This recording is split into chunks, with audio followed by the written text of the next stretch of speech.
Manipur circle news की माइकैदगी म्यामदा पाउदमजरी नोंग लेपखिबदगी इचाव की फिबम हंदरकले इचाव मनुंगदा मफम सामगा अनीदा landslide थोखी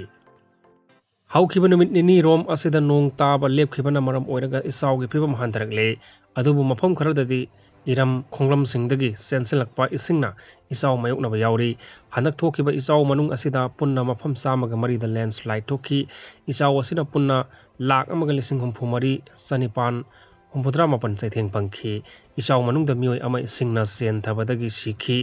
मदुना तबा अतोपा मिसी मिना थोखिबदी लेते रिलीफ एंड डिजास्टर मैनेजमेंट की रिपोर्ट की मतुंग इना तोंगान मफम चतुक कुंथ्रा मरीदा इचाव मायोकनखी युम लिसिंग कुंथ्रा मंगा सामगा मौद्रा हुमदोय अमांगा ताथोखी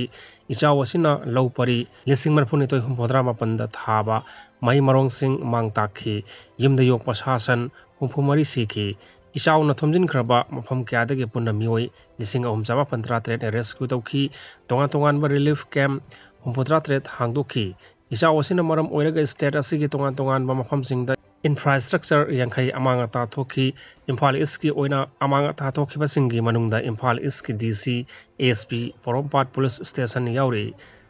Jain institute of medical science मनुंगदा इसिंग थुमजिलकपदगी मतम खरनिगी ओइना शटडाउन तौखी तोंगान बसिंगी डिस्ट्रिक्ट सिंगदा मफम चामगा मरीदा लैंडस्लाइड थोखी इम्फाल की मफम खरदा नोंग ताबा लेखप्रबसु सिंगी जगह खरददी पारप तौना नोंग तारी इम्फाल तुरेल यावना तुरेल अयाम्बा इमाइसो हंथरकले भारत कोविड-19 की पॉजिटिव ओइबा मीगी मसिंग लिसिंग निपान चनिपान होमफुगा तरुख यौखरे नौना इंडिया की स्टेट कयादा कोविड-19 के लाइचत सांदोरकपदगी लाइना आसिना पॉजिटिव ओइबा मीगी मसिंग लिसिंग निपान चनिपान होमफुगा तरुख यौखरे हाइरि मसिगी मनुंगदा एक्टिव ओइना केस मसिंगना लिसिंग मरी ओइदुना केरलाना ख्वाइदगी लाइचत असिना सोखलबा स्टेट ओइरि हौखिबा पुंग कुन मरीदा इंडियाना मियोय समगा होमफुगा मरी कोविड पॉजिटिव ओइबा थेंगनकी लाइना आसिना मरम ओइरगा ngasi phawbada miyoi taret lekhidaba sing asigi manungda Delhi da miyoi ani Karnataka da ani aduga Maharashtra da miyoi ahum laina asina maram oiraga lekhidre hari